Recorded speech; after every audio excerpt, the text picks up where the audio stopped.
भर्खरै ऊर्जा मन्त्रीले आधा घण्टा लामो यहाँ चाहिँ मन्तव्य दिनुभयो। मन्त्री भनेको सरकारको अङ्ग हो र अब सरकारको प्रतिनिधि भनौँ न, र मन्त्री जस्तो व्यक्तित्वले चाहिँ संसदलाई झुटा विवरण दिनु हुँदैन, गलत सुनाउनु हुँदैन र यहाँ चाहिँ सबै मूर्खहरू मात्रै बसेको छन् भन्ने ठान्नु हुँदैन भन्ने मलाई लाग्छ।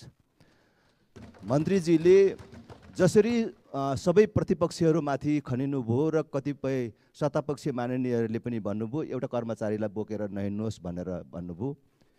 कर्मचारीलाई सरकारले आफ्नो कारिन्दा मात्रै ठान्छ, नोकर ठानेर व्यवहार गर्छ भने त्यस्ता कर्मचारीको पक्षमा हामी उभिन्छौँ।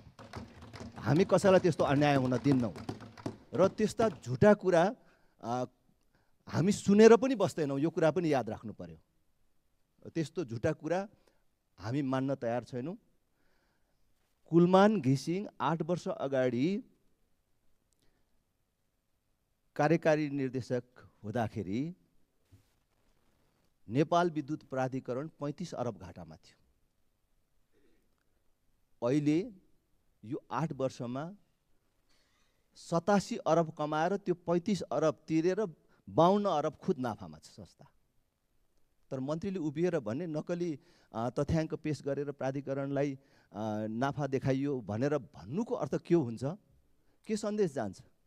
भोलि हामीले देशको ठुल्ठुलो आयोजनाहरू नेपाल विद्युत प्राधिकरणको सेयर निष्कासन गरेर रकम सञ्चालन गरेर बनाउनु पर्नेछ। जलाशययुक्त आयोजनाहरू हाम्रै पैसाले बनाउनु पर्नेछ। त यो प्राधिकरण खतरामा छ, नाफामा छैन भन्ने जस्तो मनोगत कुराहरू र कुनै तथ्यले सपोर्ट नगर्ने कुराहरू मन्त्रीले रोस्टममा उभिएर बोल्नु भएन।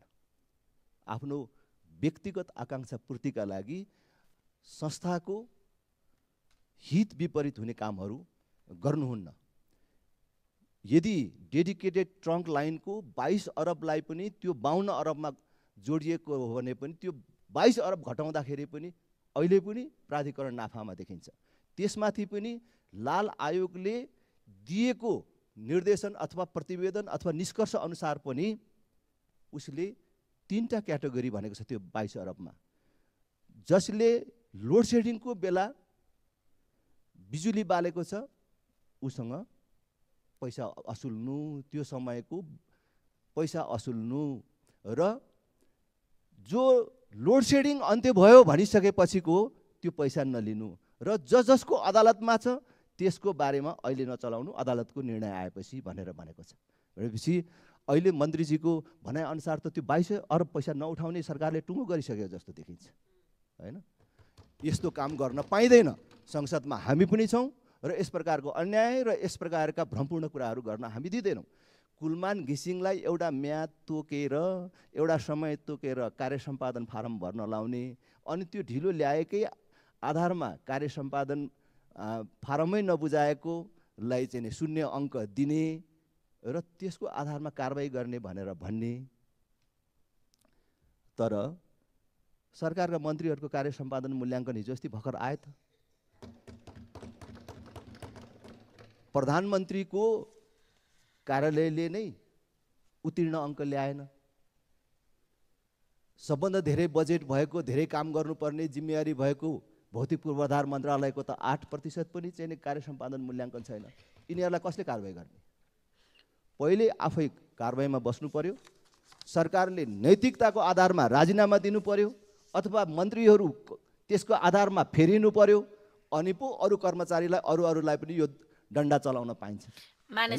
आफूलाई मन लागेको जे पनि गर्ने अनि अरू निरीह कर्मचारीहरूलाई डन्डा चलाउने यो काम फेरि पनि भन्छु मान्य हुँदैन।